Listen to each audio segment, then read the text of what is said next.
Subscribe करिए हमारे channel target UP TET CTET को और बेल आइकन को दबाइए।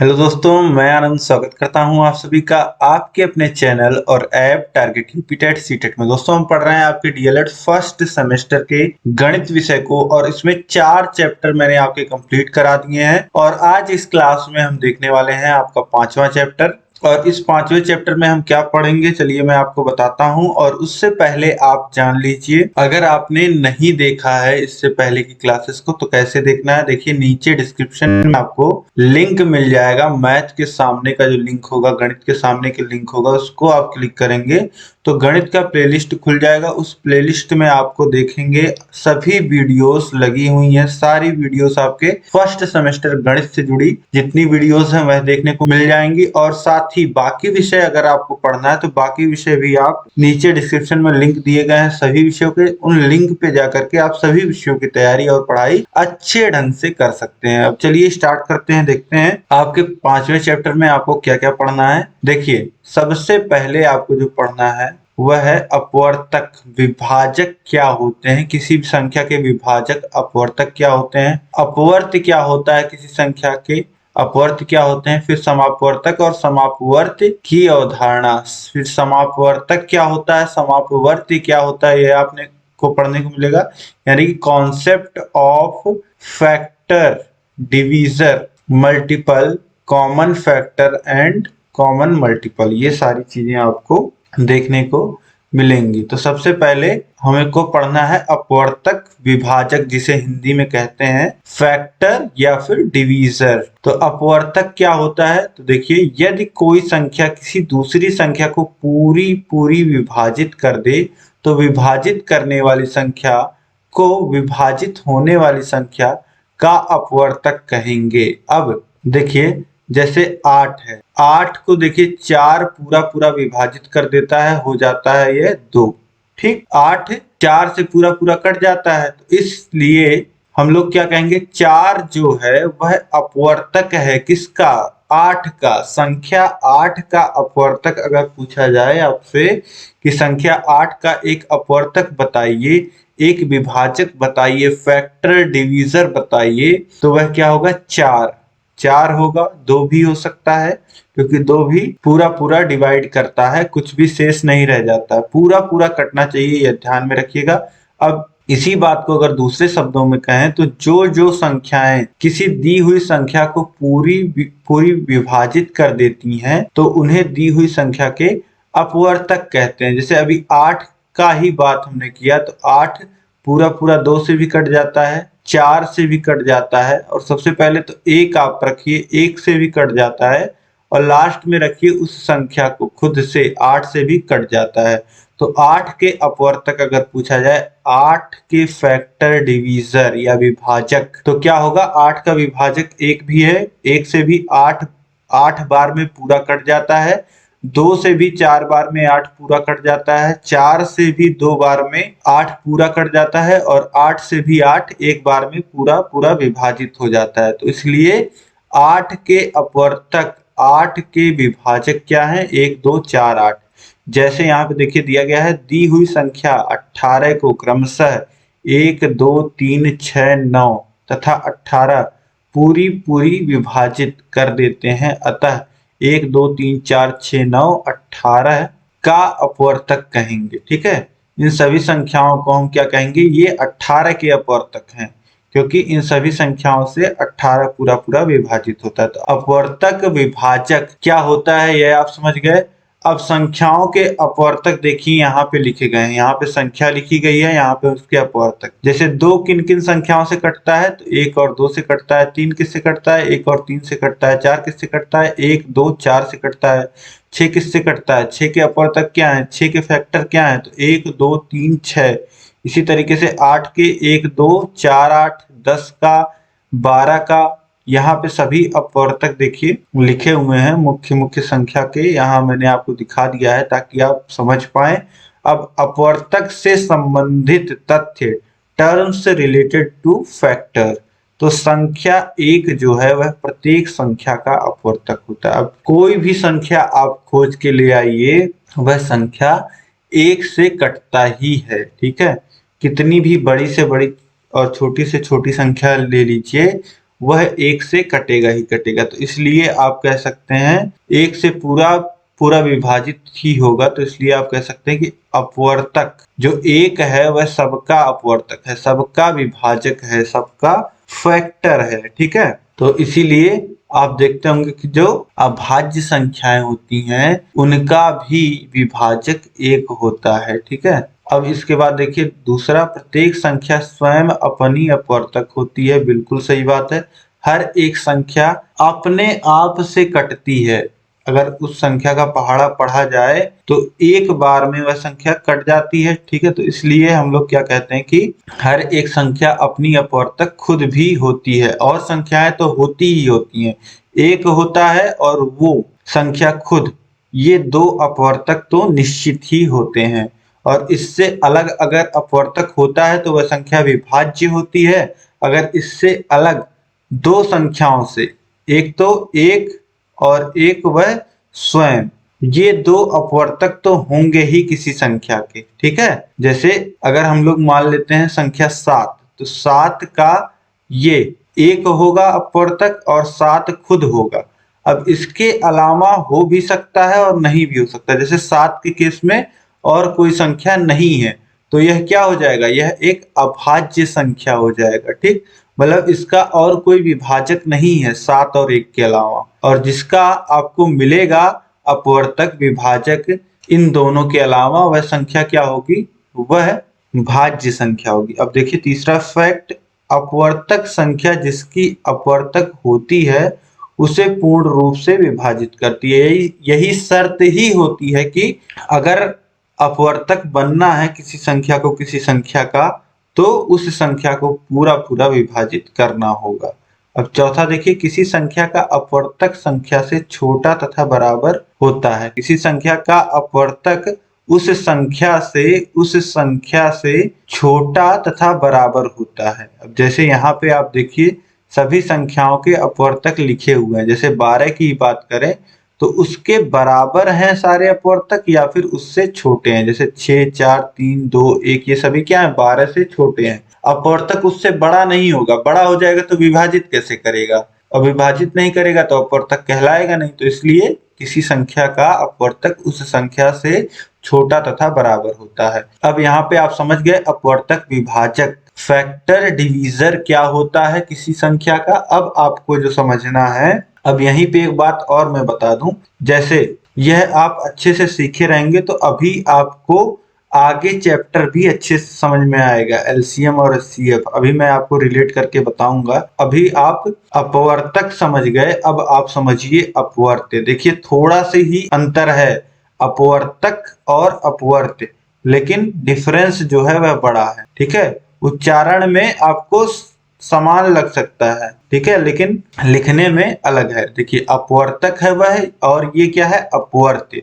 ये क्या होता है, गुणज होता है, मल्टीपल होता है। परिभाषा आप देखिए समझ में आएगा, जो जो संख्या किसी दी हुई संख्या में पूरी पूरी विभाजित हो जाती हैं उन्हें दी हुई संख्याओं का अपवर्त्य कहते हैं। जो जो संख्या किसी दी हुई संख्या से, अगर हम कहें से पूरी पूरी विभाजित हो जाती है तो यह ज्यादा सही होगा। जो संख्या किसी दी हुई संख्या से पूरी पूरी विभाजित हो जाए उन्हें हम दी हुई संख्या के अपवर्त्य कहते हैं। जैसे कि एक दी हुई संख्या 5 हो तो 5 से पूरा पूरा विभाजित होने वाली संख्याएं हैं 5, 10, 15, 20, 25 इत्यादि। अतः 5, 10, 15, 20, 25 इत्यादि को 5 का अपवर्त्य कहेंगे। अपवर्त्य को गुणज भी कहा जाता है।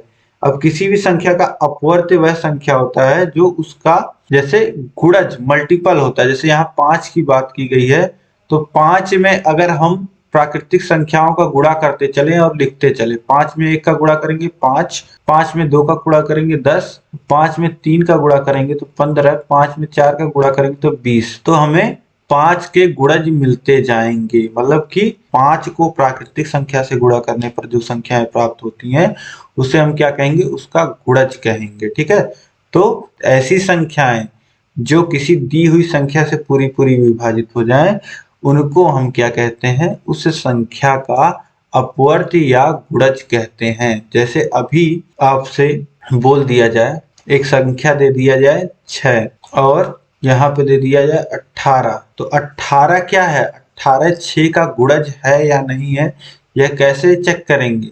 अगर 18 में 6 से भाग दे दें और 18 पूरा पूरा विभाजित हो जा रहा है तो क्या होगा, 18 जो होगा वह दी गई संख्या 6 का गुणज होगा। अब आप समझ पा रहे होंगे अपवर्त्य गुणज क्या होता है। तो यहाँ पे देखिए प्रश्न है 15 के अभाज्य गुणनखंड लिखिए। अभाज्य गुणनखंड, अब 15 का अभाज्य गुणनखंड लिखना है, मतलब 15 को अभाज्य संख्याओं के गुणे के रूप में लिखना है। तो देखिए इसे लिख सकते हैं 3 गुणे 5, ये हो जाएगा इसका अभाज्य गुणनखंड, क्योंकि 3 पच्चे 15 होता है और 3 भी एक अभाज्य संख्या है और 5 भी एक अभाज्य संख्या है। ठीक है, अगर यहीं पे अगर लिखा होता 30 तो देखिए इसको 3 गुणे 10 नहीं लिखते, ये इसका अभाज्य गुणनखंड नहीं है, ये गलत होता। इसको लिखते हैं 30 को लिखते हैं 2 गुणे 3, ये हो गया 6 और 6 पच्चे 30। देखिए 2 भी अभाज्य संख्या है, 3 भी अभाज्य संख्या है और 5 भी अभाज्य संख्या है। तो इस तरीके से 30 का अभाज्य गुणनखंड ये होता। ठीक है, ऐसी संख्याओं के गुणनफल के रूप में लिखना जो भाज्य ना हो, मतलब कि अभाज्य हो। अब इसके बाद देखिए अगला प्रश्न है 8 के प्रथम 5 अपवर्त्य गुणज लिखिए। अब मैंने आपको बता दिया 8 के गुणज अगर आपको निकालना है तो इसमें प्राकृतिक संख्याओं का गुणा कर दीजिए। तो अब देखिए प्राकृतिक संख्याएं क्या होती हैं, 1 2 3 4 5 6 इस तरीके से इनफाइनाइट तक। ठीक है, तो प्रथम 5 का अगर निकालना है तो पहले 1 का गुणा करिए, आ जाएगा 8, 2 का गुणा करेंगे आ जाएगा 16 और 3 का गुणा करेंगे तो आ जाएगा 24, 4 का गुणा करेंगे तो आ जाएगा 32, 5 का गुणा करेंगे तो आ जाएगा 40। ठीक है, तो इस तरीके से प्रथम 5 अपवर्त्य गुणज जो हो जाएंगे 8 के, वह कितने हो जाएंगे 8, 16, 24, 32 और 40। ठीक है, तो इस तरीके से यह आपकी परीक्षा में पूछा हुआ प्रश्न है। तो इस तरीके के प्रश्न बन जाते हैं। अब इसके आगे अभी तक आपने पढ़ा अपवर्तक, फैक्टर, विभाजक। अब आप पढ़ेंगे समापवर्तक, कॉमन फैक्टर। समापवर्तक मतलब जो संख्याओं में, 2 संख्याओं में, 3 संख्याओं में कॉमन अपवर्तक हो, मतलब सभी में उपस्थित अपवर्तक हो। अब परिभाषा से देखिए आपको क्लियर होगा, यदि कोई संख्या किन्हीं 2 या 2 से अधिक संख्याओं को विभाजित करती है तो विभाजक संख्या को विभाज्य संख्याओं का समापवर्तक कहेंगे। ठीक है, अब जैसे देखिए आप 4 है तो 4 क्या है, 4 जो है वह 8 को भी पूरा पूरा विभाजित करता है और 16 को भी। तो 4 जो हो जाएगा वह 8 और 16 दोनों का कॉमन विभाजक, कॉमन फैक्टर या समापवर्तक जिसे कहते हैं वह हो जाएगा। ठीक है, तो 4 को हम लोग क्या कहेंगे, 8 और 16 का समापवर्तक। समापवर्तक हमेशा 2 या उससे अधिक संख्याओं में, 3 संख्या का, 4 संख्या का निकलेगा। ठीक है, एक संख्या का, किसी एक संख्या का 8 का देखिए अपवर्तक होगा, समापवर्तक नहीं होगा। ठीक है, और ऐसा भी होगा कि किन्हीं 2 संख्याओं का समापवर्तक ना भी निकले। जैसे अभी आप पूछेंगे कि 8 और 9 का, 8 और 9 का समापवर्तक तो कोई नहीं आपको मिलेगा। ठीक है, केवल एक मिलेगा लेकिन उसे काउंट नहीं करते हैं। ठीक है, तो अब दूसरे शब्दों में जो संख्याएं किन्हीं 2 या 2 से अधिक संख्याओं को विभाजित करती हैं उन विभाजक संख्याओं को विभाज्य संख्याओं का समापवर्तक कहते हैं। जैसे 12 तथा 18 दी हुई संख्याओं को 1 2 3 6 पूरा विभाजित करते हैं, अतः 1 2 3 6 को 12 और 18 का समापवर्तक कहेंगे। इसी प्रकार 16 24 32 के समापवर्तक 1 2 4 और 8 हैं। ठीक है, तो अब यहाँ पे देखिएगा आप 16 24 और 32 को 1 भी पूरा विभाजित करता है, 2 भी इन तीनों संख्याओं को पूरा विभाजित करता है, 4 भी इन तीनों संख्याओं को और 8 भी। तो हम लोग क्या कहेंगे, 1 2 4 और 8 यह 16 24 और 32 के समापवर्तक हैं। ठीक, अब यहीं पे एक ट्विस्ट है, यहीं पे अगर आप देखना चाहें तो यहाँ पे अगर हम बात करें सबसे बड़े समापवर्तक की, तो क्या होगा? 8 होगा। हाईएस्ट कॉमन फैक्टर यहीं से आता है HCF, यहीं से आता है HCF, महत्तम समापवर्तक मासा, ठीक है, HCF। अब यही निकालना आप अगले चैप्टर में सीखोगे, ठीक है। तो यहां से आप समझ पा रहे होंगे कितना इंपॉर्टेंट है यह आपके लिए। अब जैसे 64, 36 और 24 ये जो संख्याएं हैं, अब ये संख्याएं हैं, ठीक है। 64, 36 और 24 यहाँ पे इनके लिखे गए हैं अपवर्तक। 64 देखिए 1 से कटता है, 2 से कटता है, 4 से, 8 से, 16 से, 32 से और 64 खुद से। इसी तरीके से 36 जो है 1, 2, 3, 4, 6, 9, 12 और 36 से कटता है। 24 जो है इन संख्याओं से। अब देखिए कॉमन क्या क्या है। 1 से ये तीनों कटते हैं तो 1 आ जाएगा इन सभी संख्याओं के समापवर्तक में, ठीक है, समापवर्तक में कॉमन फैक्टर में आ जाएगा। अब देखिए 2 सब में कॉमन है तो 2 भी इनके आ जाएगा समापवर्तक में। और देखिए यहाँ पे 4 कॉमन है तो 4 भी क्या हो जाएगा? इनके समापवर्तक में आ जाएगा। अब यहाँ पे आप देखेंगे तो 8 इसमें नहीं है, 6 इसमें नहीं है और 12 इसमें नहीं है। तो इस तरीके से ये 3 संख्याएं 1, 2 और 4 यह समान अपवर्तक हैं।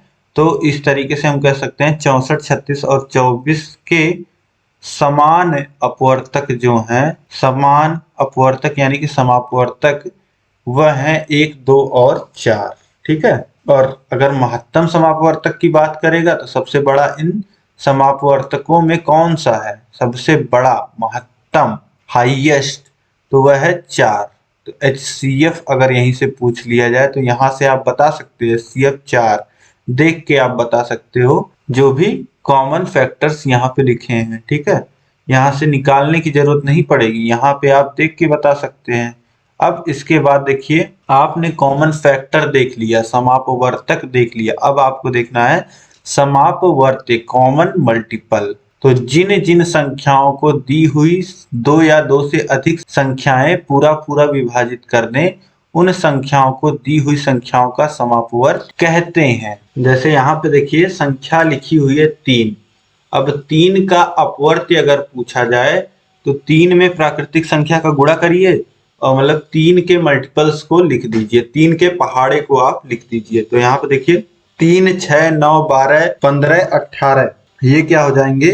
3 के अपवर्त्य हो जाएंगे। इसी तरीके के 6 के अपवर्त्य क्या हो जाएंगे? 6, 12, 18 और 9 के क्या हो जाएंगे? 9, 18, 27, ठीक। लेकिन ये अपवर्त्य लिखा गया है। अब हम लोग समापवर्त्य की बात कर रहे हैं, कॉमन मल्टीपल। अब देखिए 3 में 3 आ रहा है जो कि बाकी में नहीं आ रहा है, 3 में 6 आ रहा है जो यहाँ आ रहा है, यहाँ नहीं आ रहा है, और यहाँ पे 9 आ रहा है, यहाँ नहीं आ रहा है, यहाँ भी नहीं आ रहा है। अब देखिए 18 की अगर बात की जाए तो 18 जो है वह सभी के मल्टीपल्स में, सभी के गुणज में, सभी के अपवर्त्य में आ रहा है। तो इस तरीके से हम लोग कह सकते हैं कि 3, 6 और 9 का जो समापवर्त्य है वह क्या है? 18 है। तीनों संख्याओं में 18 समान अपवर्त्य हैं। तो 3, 6 और 9 का समापवर्त्य यहाँ से क्या हो जाएगा? 18। जो सभी में उपस्थित अपवर्त्य होता है उसी को हम लोग समापवर्त्य बोलते हैं, कॉमन मल्टीपल बोलते हैं। तो यहाँ से 3, 6 और 9 के अपवर्त्य अगर अलग अलग पूछता है तब तो ये होंगे, लेकिन अगर साथ में बोलता है कि 3, 6 और 9 का अपवर्त्य आप बताइए तो ये हो जाएगा 18, ठीक। तब इस 18 जो हो गया समापवर्त्य, अब इसी का पहाड़ा आप पढ़ते जाएंगे तो आपको बाकी के भी समापवर्त्य मिलते जाएंगे। 18 जैसे समापवर्त्य हो गया तो इसी 18 का पहाड़ा अगर पढ़ते जाएंगे तो आपको इसके समापवर्त्य मिलते जाएंगे। अब इसके आगे देखिए अभ्यास प्रश्न अब हम लोग देखते हैं। आपको इतना ही इसमें पढ़ना था इस चैप्टर में।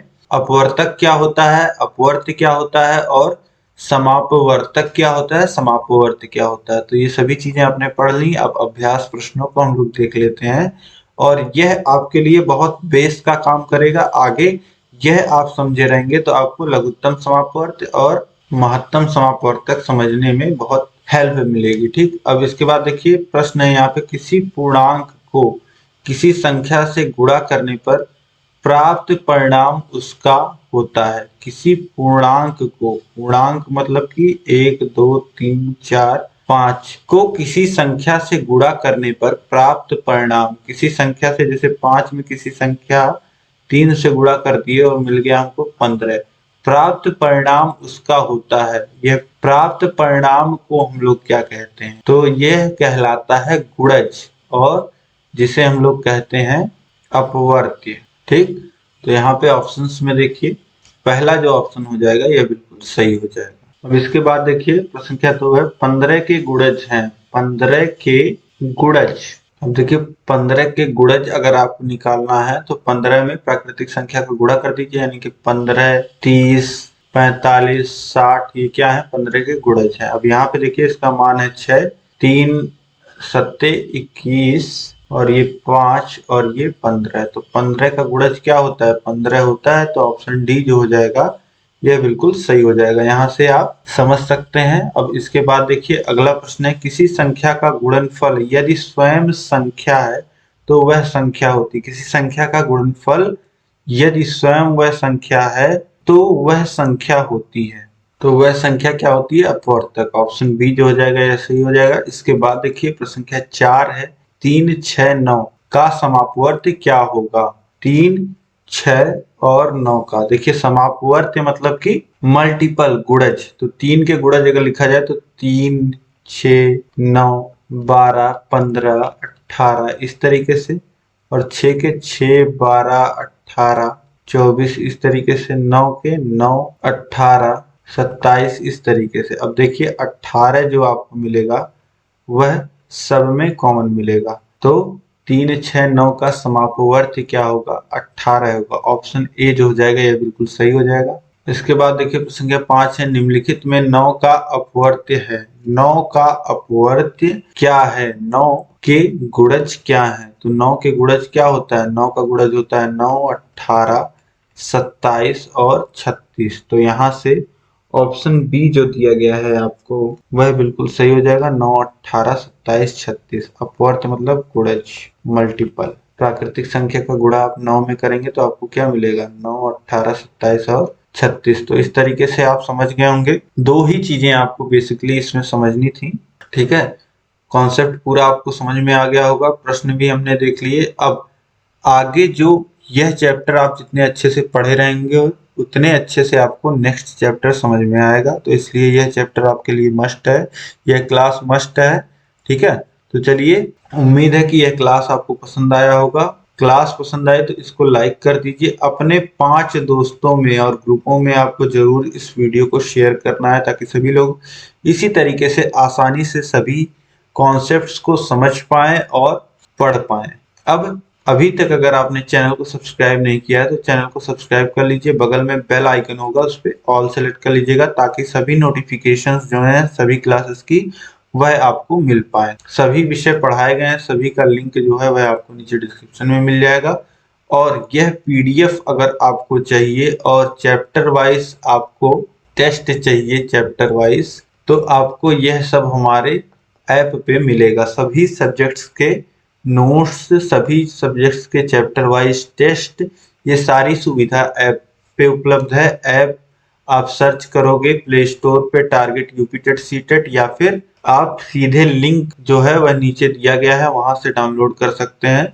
जिस तरीके से चैनल का आइकन है, लोगो है, उसी तरीके से आपको मिल जाएगा प्ले स्टोर पे, वहां से डाउनलोड कर लीजिए। अब इस क्लास में अंत तक बने रहने के लिए आप सभी लोग का बहुत बहुत धन्यवाद। जय हिंद।